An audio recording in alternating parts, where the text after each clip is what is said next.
कोई भी फोर्स जब टर्निंग इफेक्ट पैदा करे, यानी कि उससे किसी चीज़ को घुमाने की कोशिश करे, रोटेट करने की कोशिश करे, तो हम लोग उसे क्या कहते हैं, टॉर्क। जैसे एग्जांपल में देखो, मतलब हम लोग जब दरवाज़ा खोलते हैं तो हम लोग कुछ फोर्स लगाते हैं दरवाजे पे, और क्या होता है, दरवाज़ा घूम जाता है, तो इसका मतलब हम दरवाजे पे क्या लगाएं, टॉर्क। तो अब देखो टॉर्क किस चीज़ पे डिपेंड करता होगा, हम लोग इसको समझेंगे कैसे डिपेंड कर रहा है, ठीक है। मान लो यही जो लड़का है यहाँ पे खड़ा था, और मैं कह रहा हूँ उससे कि तुम क्या करो, दरवाज़ा इस जगह पे फोर्स लगा के खोलो, मतलब जहाँ पे जो दरवाज़ा है अटैच रहता है दीवार से, तो यहाँ पे फोर्स F लगाया, तो क्या ऑब्ज़र्व कर रहा है कि वो दरवाज़ा नहीं खुल रहा है। तो क्या कर रहा है, अब धीरे धीरे मैं कह रहा हूँ कि जाओ तुम धीरे धीरे उतना ही फोर्स लगाओ, फिर यहाँ फोर्स लगाओ, उतना ही F लगाओ, फिर उतना ही फोर्स यहाँ F लगाओ, फिर वहीं एकदम एज पे लगाओ फोर्स F। तो मैं पूछ रहा हूँ कि किस फोर्स, मतलब किस जगह पे ज़्यादा आसानी हुई है, ये 0.1, 0.2, 0.3 या 0.4 पे, मतलब खोलने के लिए दरवाज़ा की कौन सी जगह पे आसानी हुई है। तो उसका जवाब था कि जो हैंडल है यहाँ पे जब मैं फोर्स लगाया हूँ तो दरवाज़ा बहुत आसानी से खुल गया है। यानी कि कह रहा है कि जैसे जैसे मैं 1 2 3 4 पे आ रहा हूँ, जैसे जैसे इधर खिसकते हुए आ रहा हूँ, वैसे मेरी आसानी बढ़ती जा रही है। तो यहाँ पे आसानी बढ़ती जा रही है, यानी कि जो टॉर्क है वो डिपेंड कर रहा है किस पे, डिस्टेंस पे, ठीक है, इस एक्सिस से डिस्टेंस की दूरी पर डिपेंड कर रहा है। तो और फोर्स तो सेम है। तो अगर मैं कहूँ कि इसी पॉइंट, ये 0.2 पे फोर्स बढ़ा दो, तभी घूम जाएगा, है कि नहीं, तभी घूम जाएगा, लेकिन फोर्स ज़्यादा लगाना पड़ेगा। यानी कि जो टॉर्क है वो डिपेंड कर रहा है फोर्स पे और डिस्टेंस पे, और किस चीज़ पे डिपेंड कर रहा होगा। देखो इस पॉइंट पे तो ठीक है, अब इसी 0.4 पे मैं कर रहा हूँ, इसी लड़के से कह रहा हूँ कि तुम क्या करो, दरवाज़ा को इस तरह से खींचो अपनी ओर, ठीक है, इस तरह खींच रहा है अपनी ओर। तो यहाँ पे क्या ऑब्जर्व कर रहा है कि वो तो घूम ही नहीं रहा है, कुछ हो ही नहीं रहा है उसके साथ, वो घूम ही नहीं रहा, ना इधर घूम रहा है ना उधर घूम रहा है। तो इसका मतलब कि फोर्स तो जब एक्सिस से पास कर रहा है तो वहाँ पे कोई भी टॉर्क नहीं लग रहा है।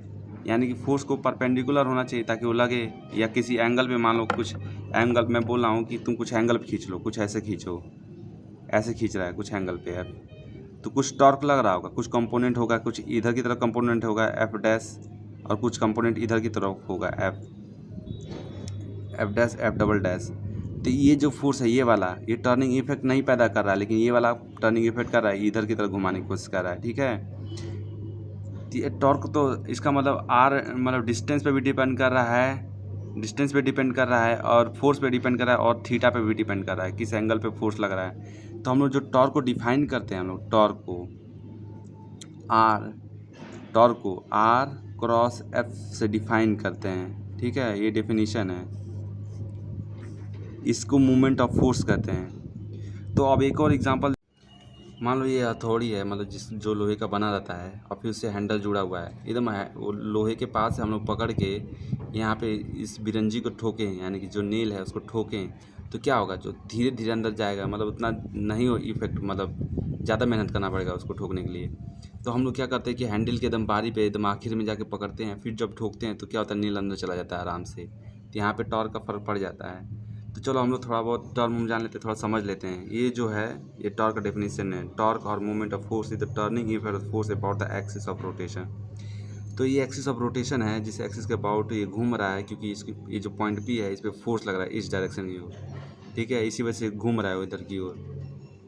तो हम लोग डायरेक्शन ऑफ टॉर्क कैसे निकालें, जो देखो torque equals to R cross F होता है, ठीक है, R तो राइट हैंड निकालो और R की तरफ करो, अब फोर्स उधर की ओर लग रहा है, इधर की ओर लग रहा है ना, तो R क्रॉस F, तो थंब ऊपर की तरफ बता रहा है, तो थंब ऊपर की तरफ बता रहा है, इसका मतलब टॉर्क की डायरेक्शन क्या है, ऊपर की तरफ, ठीक है, टॉर्क की डायरेक्शन क्या है, ऊपर की तरफ है।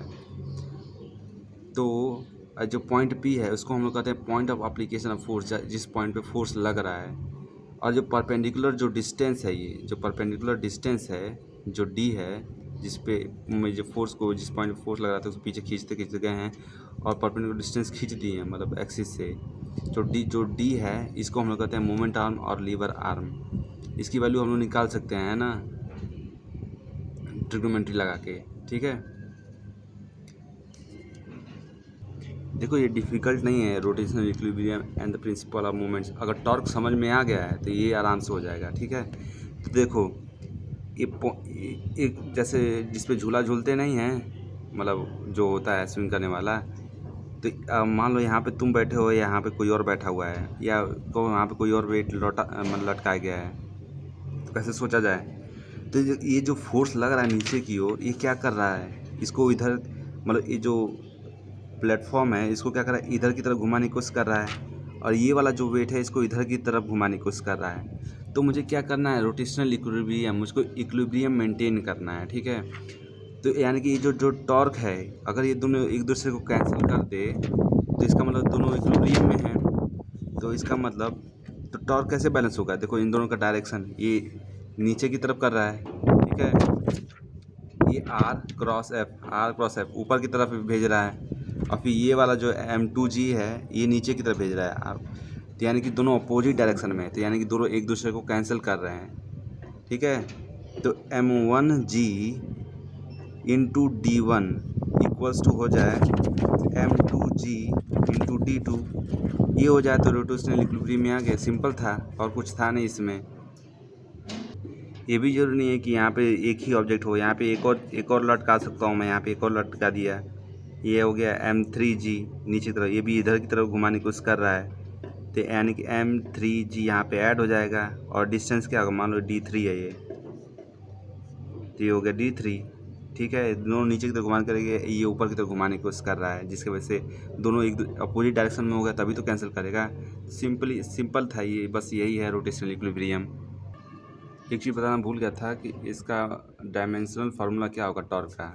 तो टॉर्क होता है फोर्स इनटू डिस्टेंस, ये जो परपेंडिकुलर डिस्टेंस आ रहा है, तो फोर्स का क्या होता है MLT यानी मास इनटू एक्सेलरेशन, ठीक है। मास इनटू एक्सेलरेशन LT-2, ठीक है। मास इनटू एक्सेलरेशन, तो फोर्स हो गया, और लेंथ क्या होगा, मतलब डिस्टेंस का क्या होता है L होता है।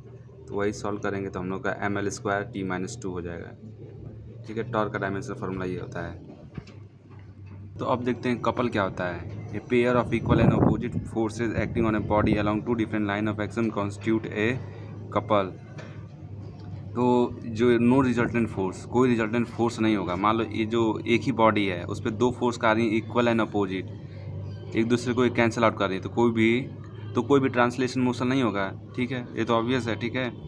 लेकिन ये फोर्स क्या कर रहे हैं, दोनों एक दूसरे को अपोजिट है लेकिन कुछ डिस्टेंस पे काम कर रहे हैं, ठीक है। तो इसका मतलब घुमाने की कोशिश करोगे, कुछ इस तरह से घूम रहा होगा, है कि नहीं, इससे घूम रहा होगा। तो हम लोग पहले इसका टॉर्क निकालते हैं क्या होगा। तो ये जो डिस्टेंस मतलब ये OB है, मैं टॉर्क निकालता हूँ पॉइंट O के अबाउट, ठीक है। तो टॉर्क इस फोर्स की वजह से, तो R क्रॉस F होता है, तो OA, ठीक है, OA इंटू F, इसका डायरेक्शन क्या है, ऊपर की तरफ है। और ये जो O plus OB into F क्यों ऐड कर दिया, क्योंकि इसकी भी डायरेक्शन क्या है R क्रॉस F, ऊपर की तरफ ही है, इसकी भी ऊपर की तरफ है, इसकी भी ऊपर की तरफ है, यानी कि इन दोनों को ऐड कर देंगे तो F जो होगा बाहर आ जाएगा OA प्लस OB, ठीक है। ये हो जाएगा क्योंकि परपेंडिकुलर है एक दूसरे के, तो इसका मतलब 90 होगा यहाँ पे। तो ये OA प्लस OB क्या है, D है, F इंटू D हो जाएगा टॉर्क। ये दोनों 90 डिग्री पे थे ना, इसी वजह से यहाँ पे क्रॉस साइन 91 हो जाएगा, तो यानी कि 1 है, यहाँ पे 1 इंटू में है, यानी कि टॉर्क की वैल्यू ये होगी, ऊपर की तरफ है मेरा टॉर्क, ऊपर की तरफ आ रहा है। यानी कि जो देख पा रहे हैं कि जो पॉइंट O पे डिपेंड नहीं कर रहा है, जो कपल है इस पोजीशन पे डिपेंड करे, चाहे वो यहाँ पे इसके अबाउट रोटेट करे, इसके अबाउट रोटेट करे, तो कोई उस पर फ़र्क नहीं पड़ा है, केवल कपल है इस वजह से। और कपल क्या होता है, जो इक्वल एंड अपोजिट फोर्स काम कर रहे हैं कुछ डिस्टेंस पे, ठीक है।